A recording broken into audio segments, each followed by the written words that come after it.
Welcome to the front. Today's episode, Confusing Judging Terms Part 1. Let's get to it. To the Front, the show that answers questions for stock show families. Presented by TTF Nutrition, livestock supplements that get you to the front.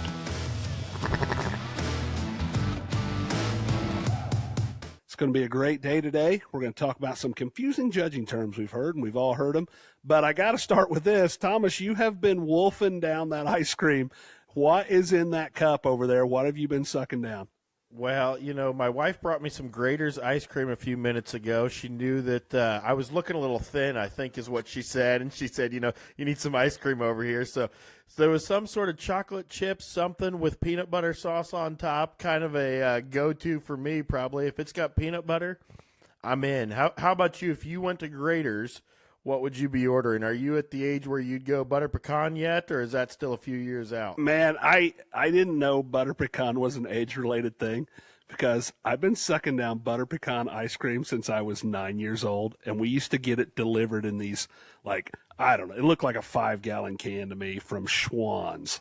And the Schwann's man would come, and he would drop off butter pecan ice cream and then every food item he had. We were so tight with our Schwann's man. When I was a little kid, my dad and I saw him out in the middle one day, and he stopped and bought us lunch because we were such good customers. He's going to buy you lunch, then bring you lunch? Absolutely. I was raised on Schwann's butter pecan ice cream. No, I always think that it's like a grandpa thing because it was old-fashioned butter pecan is always the title I saw, right? I'm an old soul when it comes to ice cream, Thomas. I don't need any of that hippie, newfangled stuff, You bring me the classics. My wife's into coffee ice cream. And much as I love coffee, I can't get into coffee ice cream. I mean, I drink about 4 cups of coffee a day. Probably not going to pick up the coffee ice cream. Do you have I'm never eating this flavor of ice cream? Probably like a peach ice cream or something with fruit in there. Kind of throws me. I do if I'm feeling healthy. I eat like mint ice cream. I think it's green. It's a vegetable, so that's probably it's a healthy ice cream if I've got to choose one. I tell people it fits into my diet because I'm getting my veggies in for the day. I do love some mint ice cream, though. I'm a big fan of mint chocolate chip. Yeah, that's good logic, right? I mean, yeah, we might want to move on to another topic today, but we could talk ice cream all day.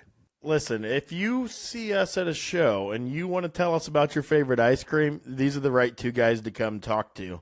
Tony, you mentioned being an old soul, though, and I think, being an old soul probably doesn't always correlate with new judging terms. No, it does not. You've talked about millennial judging terms. I take that a little personally, being a millennial myself over here. There's a few things that I cannot stand, and one of them is the phrase piece of livestock.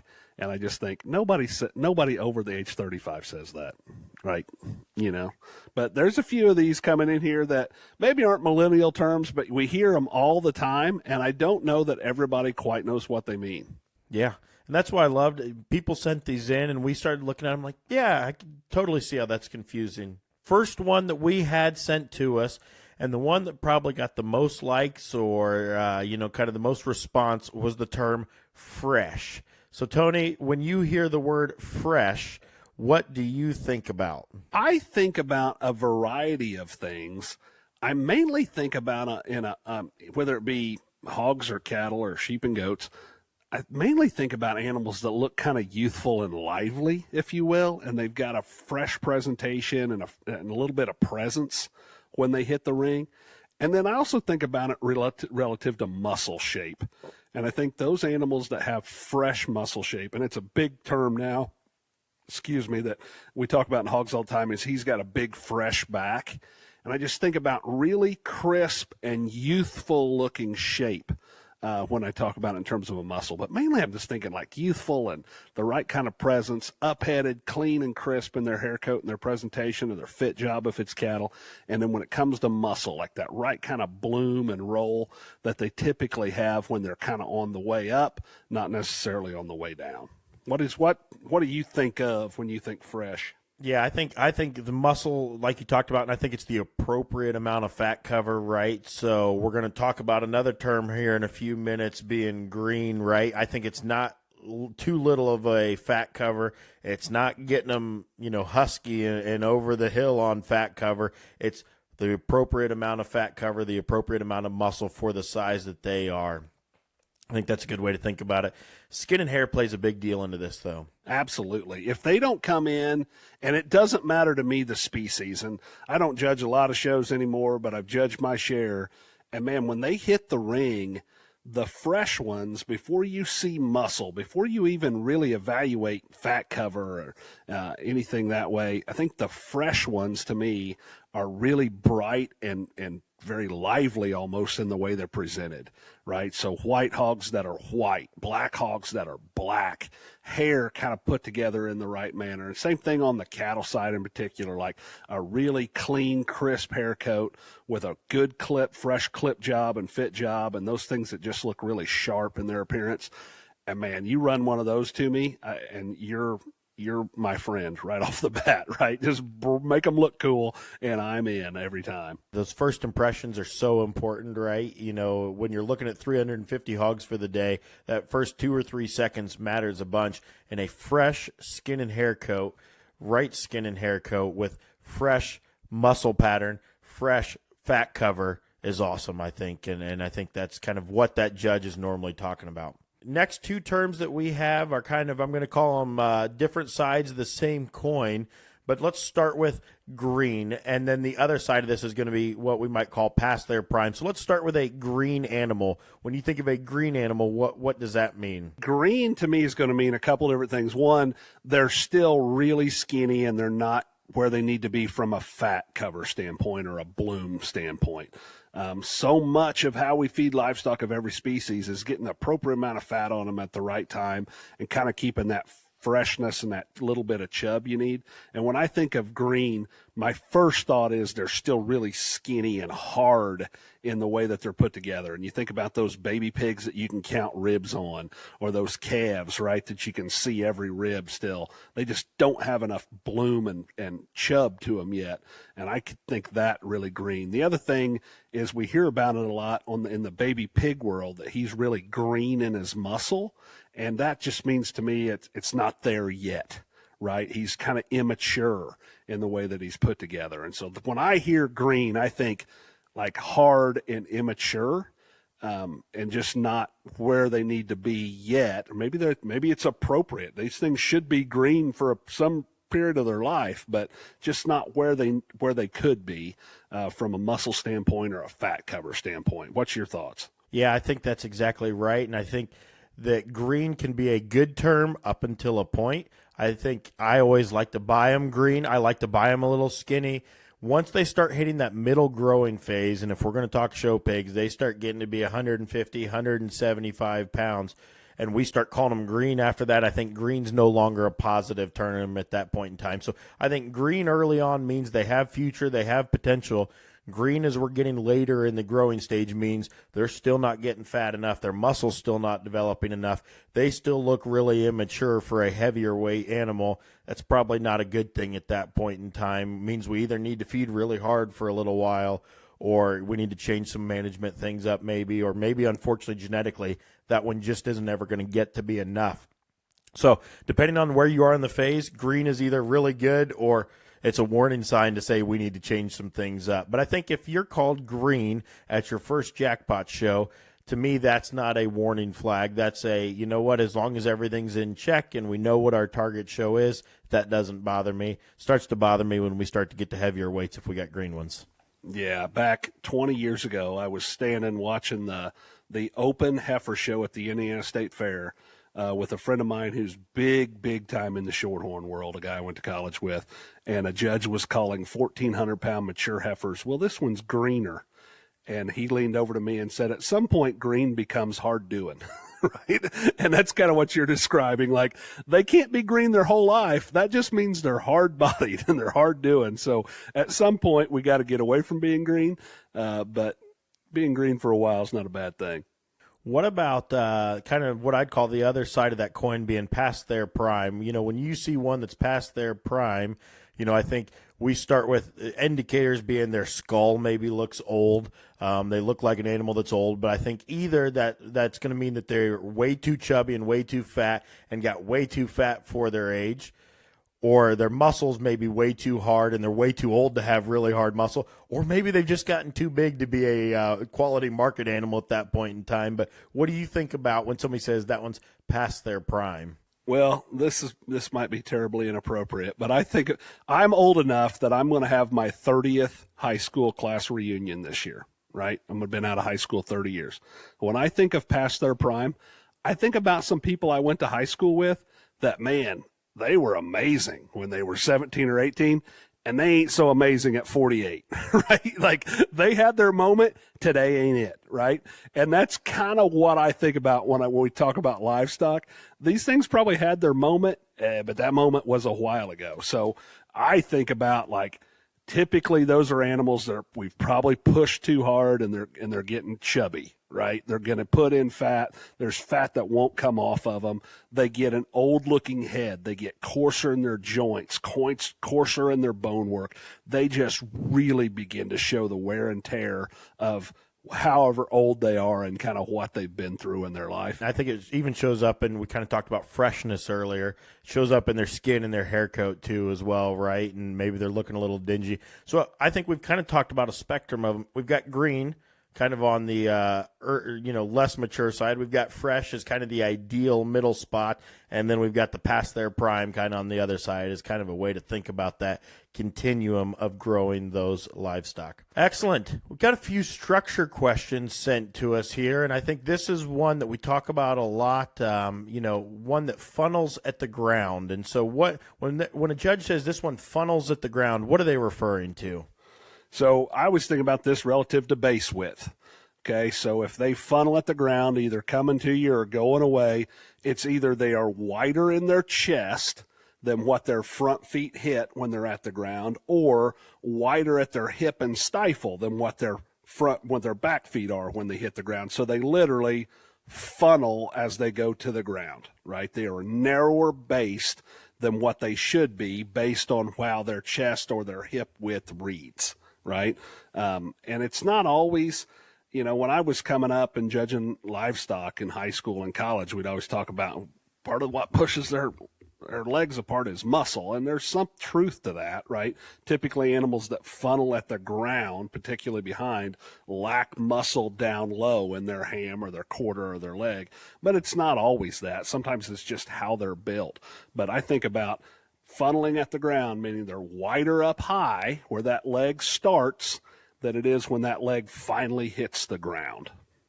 And if we get behind one and we draw the perfect picture, we'd say from the top of their hip to where their foot strikes the ground creates a straight line, from behind. Now, we want some angle to their leg from the side, but from directly behind, we'd love to be able to draw a straight line up and down on both of those legs, right? The hock square, or what you might call inside their body, that it's inside that hip and foot, and everything kind of lines up. Same thing coming directly at you, ideally, from their blade all the way down to the ground, everything straight up and down. When it's not, we've got what you might call some sort of structural integrity that's been lost there to some extent. Now, I'd say one that funnels to the ground from behind is probably more of a fault in my mind than one that funnels to the ground coming at you a little bit.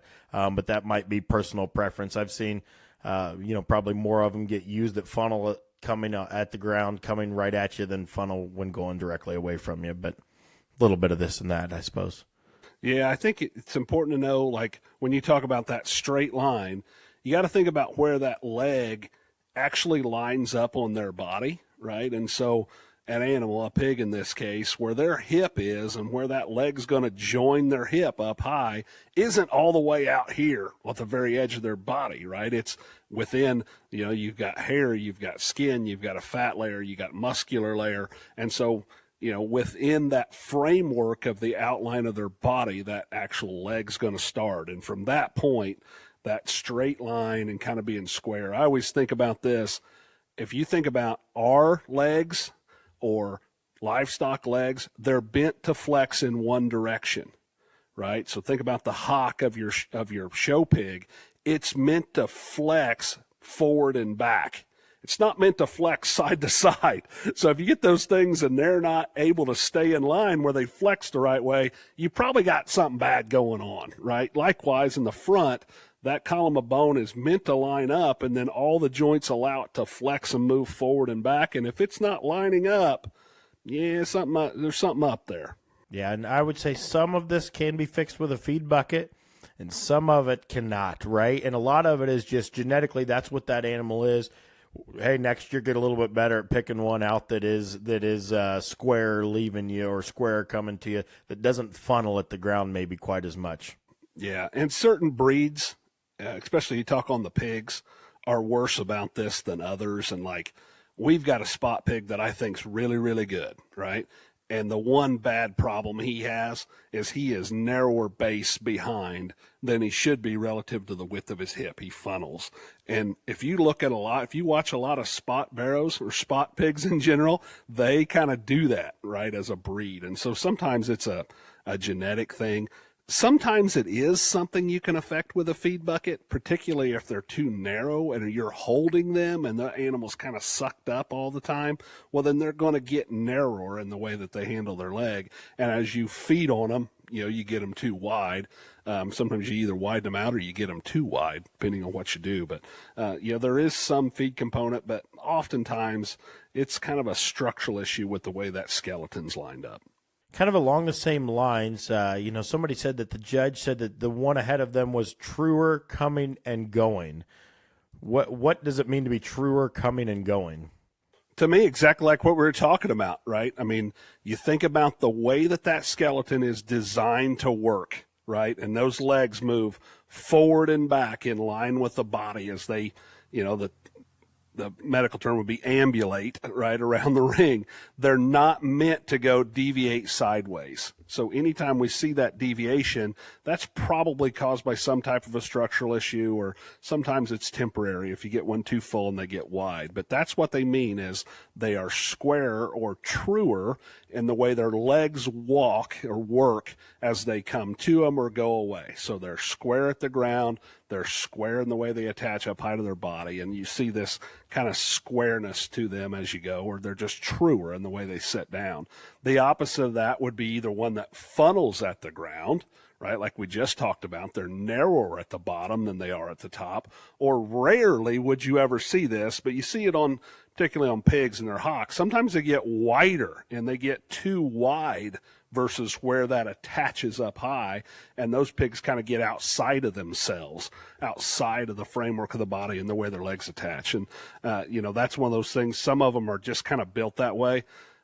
We've had barrows. We don't have one this year, but we had a really cool one a couple years ago, and we always said he walks like he's on his way to a gunfight, right? If you think about it, he looks like he's headed to the OK Corral all the time, right? Because his hock would bow out, and he would just kind of roll in there like he's fixing to, go guns on you. And that's kind of the opposite of funneling at the ground. He bowed at the ground. But that's what truer means. It's just everything stays in line. I think that's perfect. I think the only other confusing part of that term, if we say truer, coming and going, I guess coming is just probably the front end, and going is when they turn and walk away from you, kind of that back half, right? And so it's truer, coming, and going, meaning that they are truer on both ends of their skeleton, and that really the width that they have in their chest matches the width that they have from behind. So there are some that are narrow-chested that probably don't even funnel. They're just narrow-chested all the way through, but, man, maybe they're really wide out back. Hey, we've got one that doesn't balance and match at that point in time, and they're not true all the way through. One that's true, coming and going, probably means they have the appropriate amount of chest width and the appropriate amount of width kind of directly from behind. The fifth and final term that we have for part one, and guys, I'll tell you, if you've got more that are confusing judging terms that you heard, send them to us, and we'd love to talk about them. But the fifth one that we have here is one that is flat caged. So when they say their cage is flat, what are they talking about? Cage is something, probably this is getting on the verge of one of those millennial terms. We didn't talk about cage, okay, when I was coming up and judging at Oklahoma State, but we're talking about their rib cage, right? the way that their rib is set. And if you think about animals, and it doesn't matter what species, that you've seen have a great big back, right? A huge muscular top. You have to have something to lay that muscle onto, right? And so if you think about your T-bone steak, right, you've got that T at the top is a cross section of the spine, and then that bone that comes out is the rib. And so that needs to sit in there in a great big arc, right? And so you got this outward curvature to the rib as it comes out of the top of their spine. And typically those animals then lay a lot of muscle right on top of that, and that's when you see those great big butterfly-shaped backs on those show pigs. That is so cool and everybody wants. But it's because of that huge turn they have coming out of the top side of their skeleton, right out of their spine, right? So if they're flatter there, just think about, instead of coming out and turning in a big bow, they just come out flatter, right? And so those animals look flatter in their side. A lot of times these are deeper in their side, but their rib sits more this way out of their spine instead of this way out of their spine. And that's what a judge would mean by flat cage. If you're in the cattle world, I always think about like Angus cattle are flatter in their rib shape typically, right? And so you think about Angus get flatter this way, but get really deep, right? And they got that really cool look from the side, but they're typically flatter, more angular in the way their rib comes together. And then think about a big muscular show steer that looks like he's 7 miles wide. His rib's going to come out way up high with a lot of shape and bow, right? So that's what a judge means by flatter in their cage. Back in my day, if you're my age, you used to talk about, hey, has more rib shape, he's got more turn to his rib, he's got more outward spring to his rib. All those terms mean the same thing, that they've got a rounder body or a rounder cage. And I always kind of look right behind their blade, kind of right behind that front leg. It's kind of the place to look for that. And I always think, does it look like he's got a 5-gallon bucket inside of them? Or does it look like he was made out of 2x4s, and kind of we constructed him that way is kind of the way that I would think about that, right? And so when we're looking right behind that front leg there, is their rib round? Do they look like they've got a 5-gallon bucket inside of them? That's a rounder ribbed one. To your point, like you said earlier, we show some goats, right? And so they want them to be round ribbed, but they also want them to be shallower chested, right? And so to your point, when they're rounder ribbed, they can be a little shallower chested. When they're flat-sided, they tend to get deeper in their side, right? And their chest tends to be a little bit lower. The round ribs ones seem to be tucked up a little bit more and have a little bit more round body shape. And as you said, often have a bigger back that goes with it. It's the foundation that you lay all that muscle on up high, right? And in every species you have anymore, we talk about big backs in every single market species we have, and most of the breeding stock as well. And if they don't have that round rib to lay that muscle on, they're just not going to look big backed, right? They just don't have that. So it's one of those things we've been talking about for a long time. Somebody just got creative one day and started talking about their cage, and now it's the trendy term to say. You do that really well. Could you do that again? Yeah, I'm big on being trendy. If you talk all those terms that we used to talk about, those all mean the exact same thing. It's just that shape, that arch to the rib as it comes high out of their spine. And, typically those animals that have that, Thomas, and this, typically if they're going to come out of their back the right way, they're also going to be kind of bold and wide in their chest, right? They're going to have some width between their shoulder blades. Very rarely do you have an animal that's only wide in one spot, right? We've had a few pigs that weren't very good that we said were shaped like a canoe, right? The widest spot of them was the middle of their back because they were narrow-chested and didn't have any butt. But that's not a good thing. Typically, those animals with that round body shape, they're wide in their chest. They've got the right kind of rib laid in them. They've got the right kind of hip width. Typically, in livestock, things match. Every now and then you find freaky ones that don't, but for the most part, those kind of things tend to roll together. Hopefully that's helpful, guys, as we've gone through those terms. Like I said, shoot us the other ones that come to mind for you. Be sure to give us a like and a subscribe on either Apple Podcast or on Spotify. We look forward to seeing you at a show sometime over this summer, and look forward to hearing from you. To the front, baby. To the Front has been brought to you by TTF Nutrition. Livestock supplements that get you to the front. Learn more at ttfnutrition.com.